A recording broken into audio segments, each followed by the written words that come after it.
Did I say Dave Mckeegan when I was talking about flat earthers?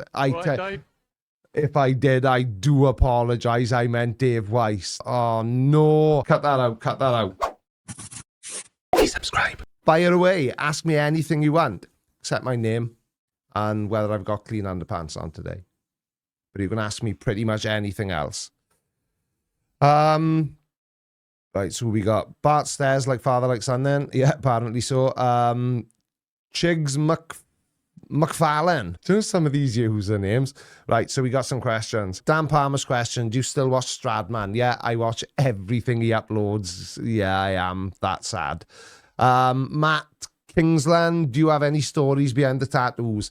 The only tattoo that's really got any sort of story behind it, and I'm a bit far away from the camera to show you, and I'm naked from the waist down, so I can't get up and show you.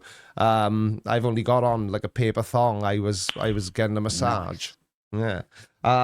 This arm, I've told everybody before who's been here long term that my youngest son was very, very ill when he was born, and he was rushed to Great Ormond Street Hospital, and he's been a patient there ever since. That he's not like still there 21. We didn't like leave him there for 21 years. He's, you know, he lives with us and everything, but so I had this tattoo done under sponsorship to raise money for Great Ormond Street Hospital, and if I remember correctly, because it was a long time ago now, I think I raised about 4,000 quid and donated it to the hospital. But apart from you know, the rest of it's just nonsense, really. It's just things I like the look of or I thought would look cool. Voxel Void, when is that meteorological balloon experiment of yours going to happen? Creek's waiting for that. I know it may not feel like it to the people who watch me because I'm terrible at communicating this sort of thing, but I'm in talks with the person who's going to be helping me to do it right now. He started monitoring the skies, and we are looking for the most suitable camera to send up, because I don't really want to send up a GoPro because we all know what flat earthers will say about that. And like I say, weather dependent. I live in Wales. It's, you know, the balloon is being launched from England, but not, you know, there's not much of a difference between the weather in England and Wales, you know. So it's coming, and it's coming soon, but it's going to be I'm going to publish a series of videos all at once. Some of the videos are already made. You know, Callum and I have made some of the videos already, and they are literally ready to publish.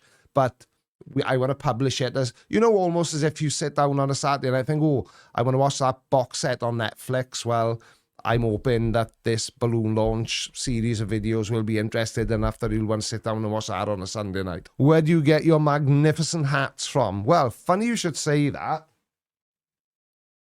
This is one of my new favorite fedoras, and it's actually Jackson and James. And what I found with hats is when I first started wearing hats, fedoras, I would only wear a stingy brim. I used to feel self-conscious about the big brim, but, you know, I'm 52.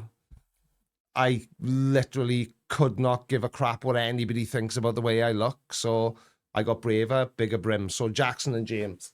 But I've got some... I keep turning away from the microphone. I've got a few other... I've got a Gamble and Gun fedora. I got a few others, but...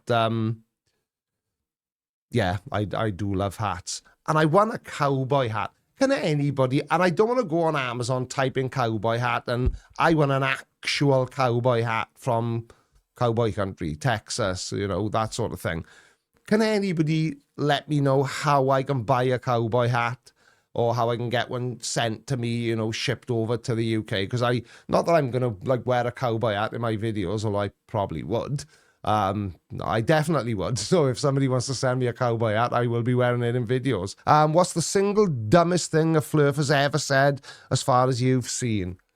Oh, do you know, that's such a hard question to answer, because it could literally be, they say so many stupid things, but currently, and because it's on topic and at the forefront of everyone's minds, the excuses they're coming up for the final experiment.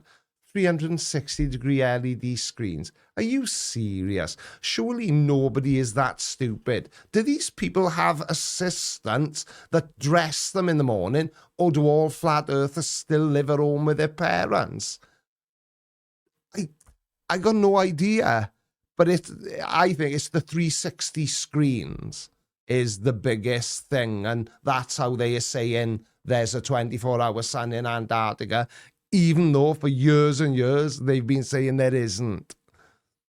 The 24-hour sun in Antarctica doesn't work on a flat earth. Exactamundoli. You want some more jokes? Yeah, but not you, because I won't remember them. I'll forget them. But you can comment under any of my videos, because, you know, all the jokes I'm telling at the end of my video, well, most of them aren't mine. They're from the comments. I just wanted to be, you know, a jokes from it's like a little mini Easter egg or segment after the end card. And the object of the exercise was just to see how many people actually watch my entire video. Question, why don't you challenge them to this? Get out the telescope and zoom in on the sun after that, bring it back in. Yeah, so I've said that myself, and I'm pretty sure I've said it in videos. Flat earthers will say, oh, see, I just zoomed that ship back, so the earth is flat, it's not a ball. It just hasn't gone over the horizon yet. Go to that same beach, use your beloved P900 or P1000, zoom in on that same ship, but stay bloody zoomed in. Don't zoom back out. And you won't stay zoomed in, because you know that if you stay zoomed in, that ship is eventually going to disappear from the bottom up, because we live on I nearly said spinning then, and I don't like saying that, because we spin at the incredible rate of 1 revolution a day, every 24 hours, almost as if it's predictable. Yeah, the earth does move. The earth does move. Blurfology for the $4.99 super chat. I feel a camera of any footage, no matter how well planned, will simply be denied by flurfs. I nearly said smurfs.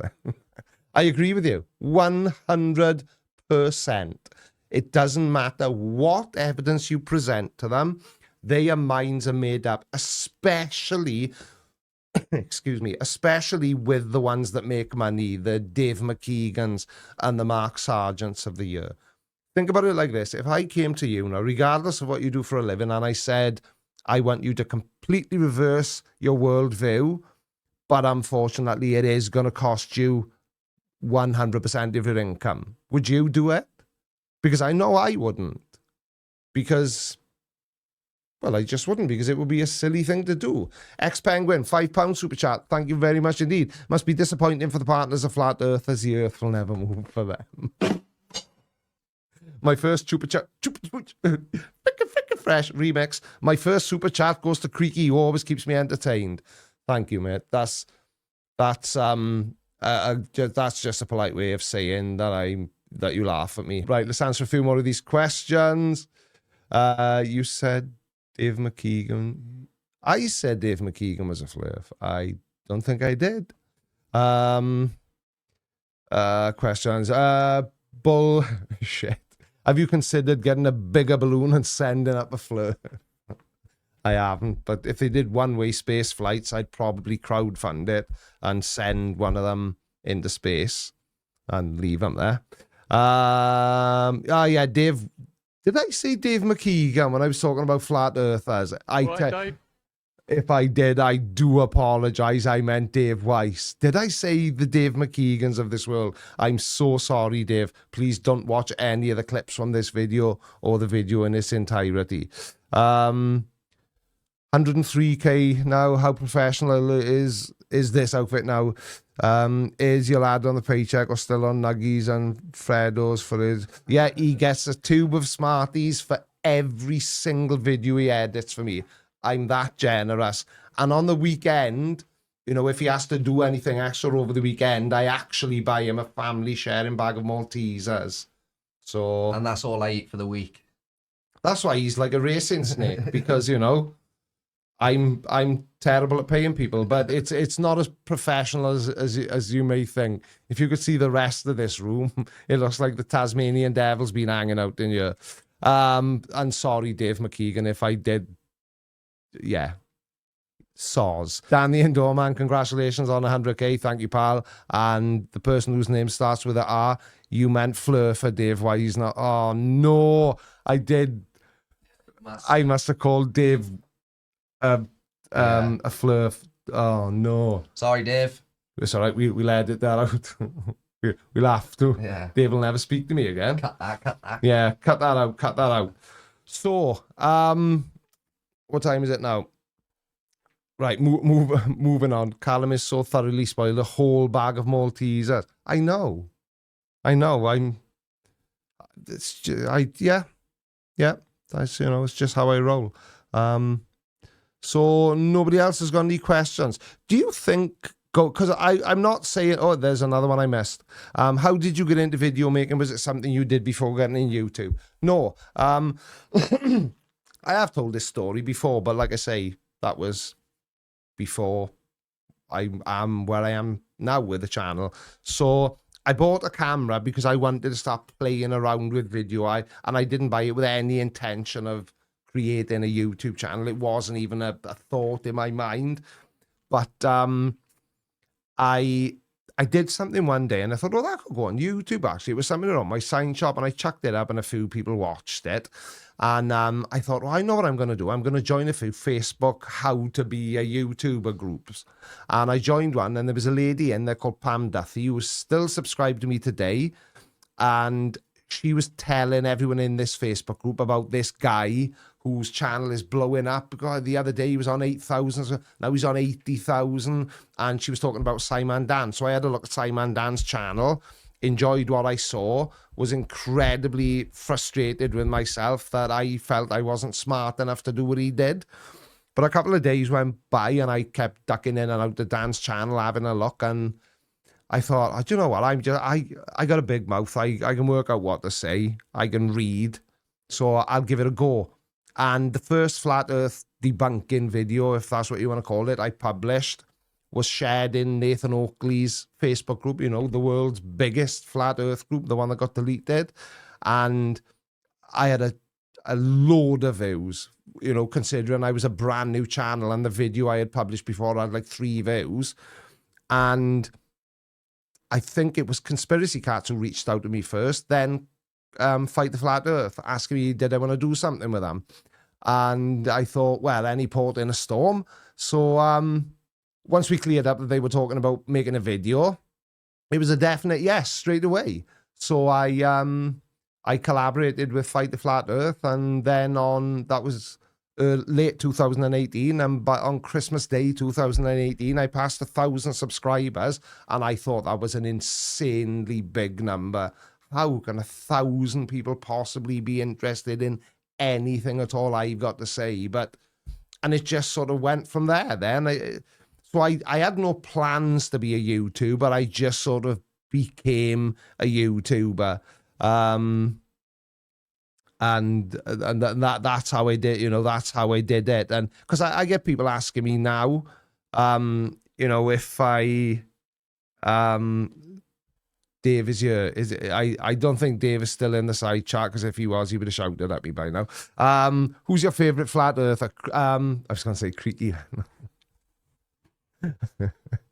CC, without a doubt, is my favorite flat earther. I can make a video about CC and it doesn't matter what he's talking about. It doesn't even matter if he doesn't actually mention the flat earth at all. It still does well. It's still an entertaining video. Can you say but without thinking but? Yeah, kind of. He's referring to a meme I use in my videos, the way slap the butt and it's a big ass on the screen. Tim Hunter says, what is the meaning of life in the universe and everything? Apparently I'm told it's 42. Life is what you make it. Who is your top left? I know this is a